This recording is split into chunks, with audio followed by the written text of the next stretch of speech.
Over time, crime rates have been surging throughout the years. Time alone does not help in these cases.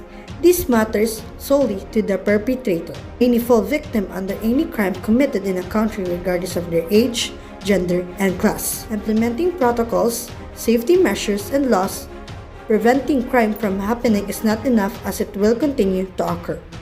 To counteract this problem, the researchers looked into the gaps of existing self-defense devices that can reduce the crimes from happening, creating an advanced self-defense device against rising crime using cutting-edge electronic devices.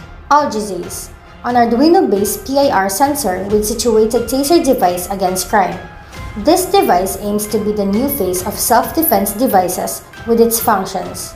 A device that senses human presence within a specific radius, alarming the perpetrator with a vibrating system that intensifies every time the perpetrator is nearing within such radius. The device also has an Arduino-based GSM module that sends SMS in case of emergency. This button can be triggered however the perpetrator wishes to use, and an additional stun gun for extra protection. However, this device can only be used in a certain situation and cannot be used publicly in a crowd.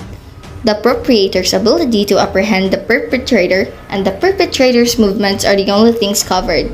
This is Taser May Delorino. This is Justin Mitzi Dos Reyes. And this is Sakura Kriska May Saisho from Grade 12 Opal, students in Iligan City National High School, presenting to you ALGIZACE, a handheld protector that brings comfort as your own profound savior.